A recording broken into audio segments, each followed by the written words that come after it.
तो गाइस आज हम बात करते हैं मैनेजरियल इकोनॉमिक्स बुक की फर्स्ट, जिसका हम अभी उसका 2 बुक है, मैनेजरियल इकोनॉमिक्स 1 एंड 2। अभी हम 1 पढ़ेंगे।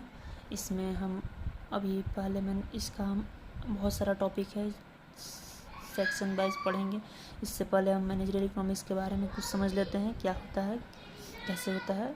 इसके बाद से हम चैप्टर स्टार्ट करेंगे। तो मैनेजरियल इकोनॉमिक्स मतलब होता है मैनेजरियल, मतलब हो गया ऑल मैनेजमेंट का जितना भी प्रोसेस होते हैं, जैसे management, planning, organising, staffing, directing, controlling.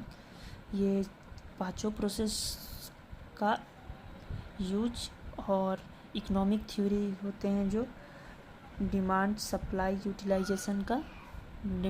Utilisation ये दोनों का यूज करके जो हम ऑर्गेनाइजेशन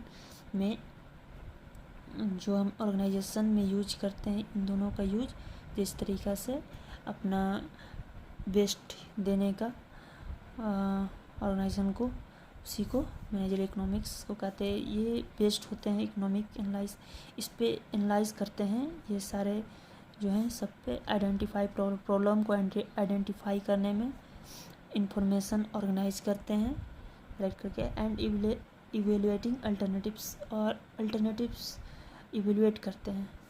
ओके, तो आगे देखते हैं। तो हम मैनेजरियल इकोनॉमिक्स को 2 ऑथर के थ्रू डिफाइन करेंगे कि उन्होंने क्या कहा था मैनेजरियल इकोनॉमिक्स को। तो according to MC Nair and Meriam ने कहा है कि managerial economics is the use of economics mode of thought to analyse business situation. Okay, और फिर सेकंड ऑथर जो हैं उनका नाम है मैन्सफील्ड। अकॉर्डिंग टू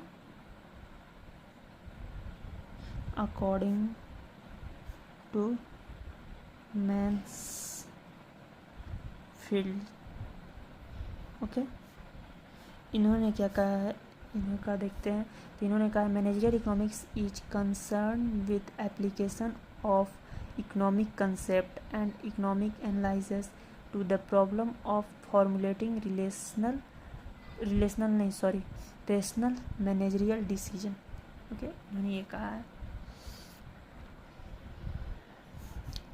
अब हम स्कोप देख लेते हैं, मैनेजरियल इकोनॉमिक्स का स्कोप कहाँ कहाँ होता है। ठीक है, तो जो स्कोप है उसका हम देख लेते हैं। पहला है थ्योरी ऑफ डिमांड। इसमें हम डिमांड के बारे में बात करते हैं कि डिमांड का बारे में पूरा डिटेल्स में बात करते हैं। इसका चैप्टर है, आगे हम पढ़ेंगे इसके बारे में। फिर है थ्योरी ऑफ प्रोडक्शन, इसके बारे में थ्योरी ऑफ प्रोडक्शन मतलब समझ ही रहे हैं, जो हम प्रोडक्ट को बनाते हैं उसके बारे में बात करेंगे। थ्योरी ऑफ एक्सचेंज मतलब प्राइस के बारे में बात करेंगे कि हमारा एक्सचेंज में क्या है क्या नहीं। फिर theory of profit, theory of capital and investment, इसमें कैपिटल इन्वेस्टमेंट के बारे में। इन्वायरमेंट के बारे में, इशू क्या क्या हो रहे हैं उसके बारे में बात करेंगे। Importance of managerial economics to industry या फर्म और इंडस्ट्री के लिए मैनेजरियल इकोनॉमिक्स कैसे इम्पोर्टेंस है। तो फर्म या इंडस्ट्री के लिए मैनेजरियल इकोनॉमिक्स पहला डिसीजन लेने के लिए इम्पोर्टेंस है। डिसीजन हम ले सकते हैं कोई सही मैनेजरियल इकोनॉमिक्स के थ्रू, जो इंडस्ट्री या फर्म के लिए प्रॉफिट में भी प्रॉफिट की तरफ अट्रैक्ट टूवर्ड्स प्रॉफिट हो। फिर एस्टिमेटिंग इकोनॉमिक रिलेशनशिप, एस्टिमेट कर सकते हैं इकोनॉमी का रिलेशनशिप कैसा है, क्या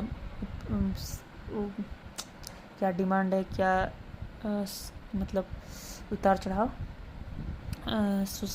इकोनॉमी का कैसा है, मार्केट का कंडीशन, मार्केट का कंडीशन मतलब उठा है या लो है। ट्रेडिशनल कंसेप्ट जान सकते हैं कि क्या अभी मार्केट में कंसेप्ट चल रहा है, क्या क्या ट्रेडिशन अभी चल रहे हैं। प्रीडिकेटिंग इकोनॉमिक क्वांटिटीज़, प्रीडिकेट कर सकते हैं जो इकोनॉमिक का क्वांटिटीज़ है उसको। Okay, help in business business planning में हेल्प करता है। Useful in coordination of business activity, managerial economics जो है वो हेल्प करेगा कोऑर्डिनेट करने में बिजनेस एक्टिविटी को। जैसे बिजनेस में जितने भी एक्टिविटी होते हैं वो सही हो रहे हैं, उसके लिए हमें बिजनेस का कोऑर्डिनेशन ज़रूरी रहता है कि हम कोऑर्डिनेट जो हो रहा है हमारा सही हो रहा है कि नहीं मैनेजर से। फिर helpful in profit planning and controlling, profit planning और कंट्रोलिंग में हेल्प करता है। Analyse cost and production level, production और कॉस्ट का लेवल पता कर सकते हैं कि हमारा जो लागत लग रहा है कोई गुड्स बनाने में वो कितना है, कितना कॉस्ट पड़ रहा है, कितने में हम बेच रहे हैं, ये सब जान सकते हैं। Okay, thank you. तो आज से ये हमारा मैनेजरियल इकोनॉमिक्स का एक स्मॉल कवर कर लिया हम, इससे हम अच्छा खासा समझ चुके हैं मैनेजरियल इकोनॉमिक्स के बारे में। अब नेक्स्ट लेक्चर से हम इसका जो है थ्योरी ऑफ डिमांड उसके बारे में हम बात करेंगे। तो ठीक है, बाय।